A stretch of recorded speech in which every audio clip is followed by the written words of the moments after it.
Hi, I'm Linda Bucher, Master Certified Life Coach and Coach Mentor. So why do those New Year's resolutions always fail? And what should you do instead to have a successful 2017? I'm going to answer these questions right here, right now, today in my Your Life But Better broadcast. So here we go. You're here probably because you make New Year's resolutions every January. I mean, I do it too. People are pressuring you like, hey, what are your resolutions going to be, right? So you start thinking about what they're going to be, right? And you probably come out of the gate really strong and determined, right? Only to realize, maybe a month later, that you have not kept them up. Or even like if I try to think back, like what did I resolve to even do last year? Like, I can't remember, right? Well, about 50% of the population makes New Year's resolutions, but less than 8% successfully keep them. And guess what? The older we get, the less likely we are to follow through on our New Year's resolutions. So I pose the question, New Year's resolutions, yay or nay? Now, I know you really want to have a great new year, like perhaps the best year ever. I mean, that's what I'm going after. And you want to get better, you want to do better, and you want to feel better while you're at it. And since the new year starts in less than 3 days, now is the perfect time to ask that question. New Year's resolutions, yay or nay? But first, who am I to address such a lofty question? Well, I'm a Master Certified Life Coach. I'm known as the Clarity and Confidence Coach, and I work with smart, spirited, ambitious people who feel stuck in their lives and help them get clear on who they are, on what they want, and how to get it. And along the way, help them cultivate the confidence to make positive changes so they can live the life they're meant to live. And I'm also a mentor to new and emerging coaches and solopreneurs in the healing arts, and an author and a professional speaker. Enough about me. If you want to learn more, you can always go to lindabucher.com. All right, so back to the question.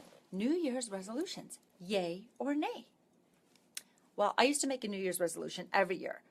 Well, not just one. I'd make like a list of all the things that I wanted. Like, I couldn't just choose one because I wanted to do better and be better in so many different ways. So to better my body, you'd see me like running. New Year's Day, I would go out, brave the cold. I live in Buffalo. And I'd be out there for a run, right? And I'd even maybe be doing that. You'd see me for the whole week out there, right? To better my health, I'd give away the candy stash that I keep in my closet.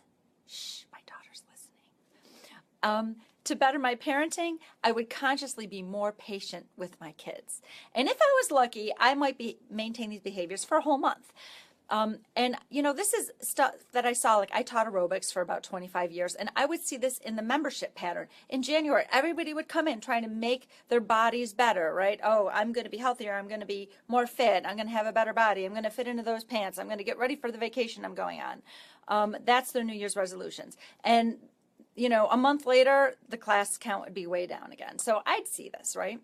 Now, for me, months later, like I said, I couldn't even recall what my New Year's resolutions were. Like, I really didn't remember. But you know what I could do? I could beat myself up for not exercising enough, for not eating healthy, or for being impatient when it came to my kids. So can you relate? Have you ever had some failed New Year's resolutions? Well, I'm going to give you the 3 reasons why they're so hard to keep. Number 1, we try to change too much at once, when in reality, real lasting change happens in tiny increments. Number 2, the changes that we're trying to make, they're not based in self-acceptance. Instead, they're based on fixing what's wrong with ourselves. And you know what? Real lasting change is much more doable when we feel good about the change and good about ourselves at the same time. And the 3rd reason why it's so hard to keep these New Year's resolutions is because new behaviors are impossible when they are rooted in old thinking. So if you want to change what you're doing, you've got to change how you're thinking. So here's what you should do if you want to make your 2017 your very best year yet. First of all, when it comes to your goals, take a closer look at that goal. Ask yourself why you want that change. Now, does it stink of because I'm not good enough the way I am? If so, rethink, reword it, and refocus. For example, if you had a goal of losing 20 pounds, think about it. Take a closer look. Like, what would you have if you lost 20 pounds that you don't have right now? Like, what would you be able to do? Maybe what you really, really want is to be able to run around with your kids without getting breathless. And if that's the case, make that your goal, not losing 20 pounds. Losing 20 pounds feels like a hard it feels more hard, and it's really based on how good you don't look and how much weight you have on that you shouldn't, right? But the goal is like, if the goal is like, I'm going to run around and play with my kids, that is rooted in fun. So that's going to be a much more achievable goal. All right, number 2, instead of focusing on big change and trying to do it all at once, take a series of small, I'm talking small, micro steps in the direction of your goal. Number 3, make sure that your goals are identified as an investment instead of a cost. Now, a cost takes something from you, but an investment gives back. So when you are identifying what your goals are, word it in such a way that it's going to keep giving back to you. And then it's going to feel like, oh my God, I'm so invested in this goal because it's an investment itself. Number 4, identify how you will feel once you have your goal and find that feeling now, because that's what's going to put you in the right mindset so that you can achieve what you set out to do.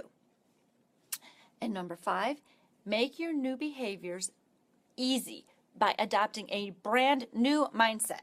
So I have said this before, and I'm just going to remind you again, because if you don't take anything else from this broadcast, take this away. Thoughts cause emotions, and actions are always emotion-based. So if you want a new behavior, identify how you'd have to feel in order to keep it, and then find the thought that gives you that feeling. So, New Year's resolutions, yay or nay? I say yay, and you're going to be cheering too when you adopt these simple strategies. So here's to making 2017 your best year ever. And if you agree, like this video and share it with a friend.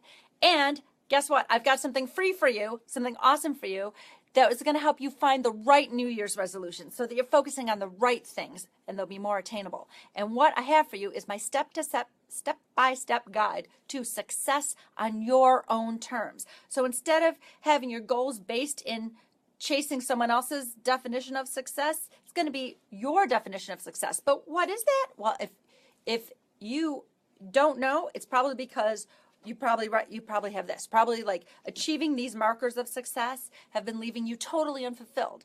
Or maybe you feel tethered and tired and constrained. Or like your days are like a huge giant juggling act, right?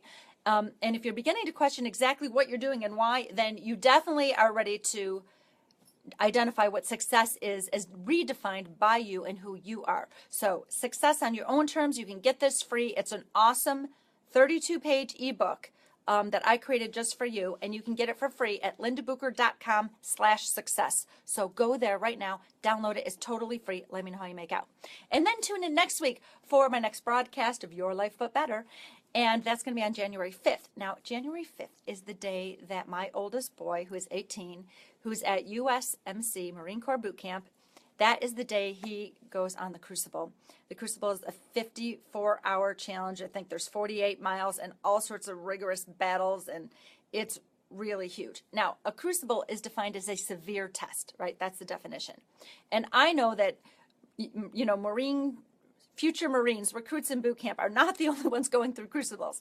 In our own lives, we have severe tests. So what I'm going to do is I'm going to shed some light on that on the day that my son embarks on the crucible, but I'm going to shed some light on severe tests that we go through in life and how to get through them a lot more easily. So don't forget to show up next Thursday on January 5th for that. And go to lindabucher.com where you're going to find a lot more tools and free resources for your journey. This is Linda Bucher, Master Certified Life Coach, signing off. I will see you guys next week.